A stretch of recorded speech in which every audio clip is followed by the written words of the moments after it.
Guys, welcome to my channel. So, gagawa ko ng video regarding kung paano mag-book ng appointment online sa SLET Manila, St. Luke's Extension Medical Center.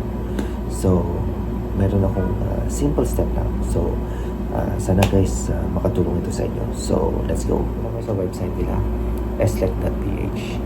So, yun, i-click nyo lang yun and then so mayroon kayo makikita schedule on appointment. So, ilalagay ko dito yung video dito sa part na to. So, click yung schedule appointment. And then, after that, so, punta kayo dun sa how to register or email verification. So, input nyo lang yung inyong email address. So, yan. I-type nyo lang yung email address nyo and click I am not a robot. After nyan, may send yung St. Luke's na email. So, check nyo yung email nyo for verification or confirmation. So, click nyo lang yung red word yun. So, isang just click and then mapupunta kayo dun sa St. Luke page again. So, doon, lalagay nyo na mag-sign up na kayo. So, yun, ilagay nyo lang yung email nyo, valid email address, tapos mag-create kayo ng inyong account. Then ako kasi meron na ako, so yan, nakapag na ako, nilagay ko na yung aking email and password. So yun, ito na yun, nakapasok na ako sa aking account sa St. Luke's Medical Center Extension Clinic website. So yun, magpapadala sila ng OTP for security reason. So just check nyo lang yung inyong email. So type nyo lang yung OTP na sinend sa inyo. So it's security for security purposes. So after nun, click nyo lang yung start individual appointment. Choose the country, which is USA. And then, yun na, start na kayo ng inyong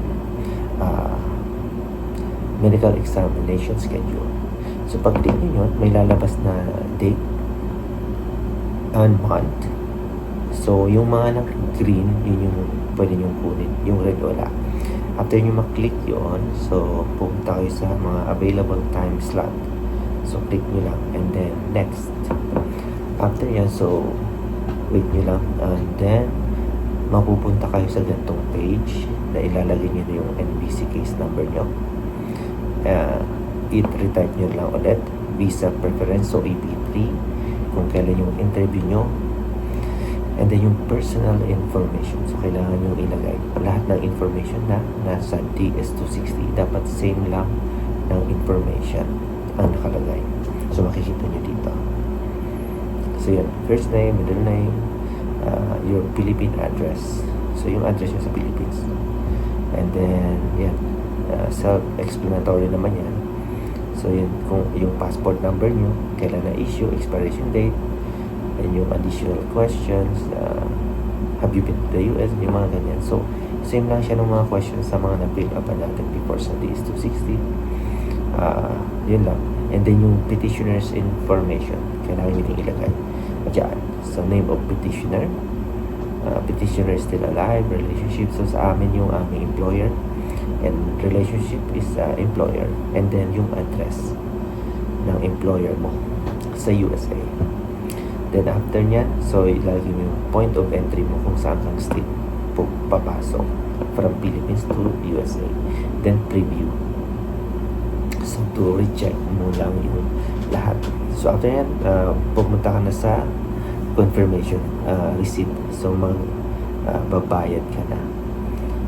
So after nun, pag natapos mo na yun, balik ka ulit dun sa main page ng same account mo.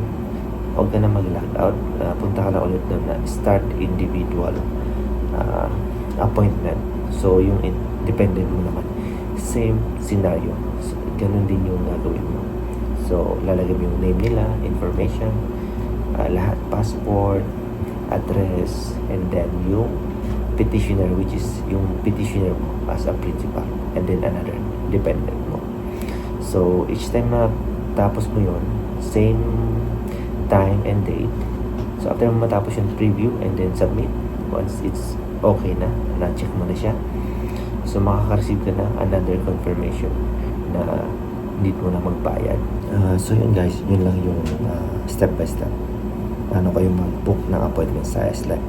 So I think sa adult almost 30,000 na, pero yung sa child parang ganun pa rin, less than 15,000. So dito ilalagay ko yung mga requirements dito sa part na to, yung mga requirements na dadalhin nyo pagdating nyo dun sa SLEX Manila. So yun guys, thank you sa panonood, and sana may natutunan kayo at sana nakatulong ako. So kung gusto nyo po munang ganitong mga video, click nyo lang or mag-message lang kayo para magawa ko ng video para makatulong naman ako sa kapwa ko nurses. So again guys, thank you for watching and see you on my next video.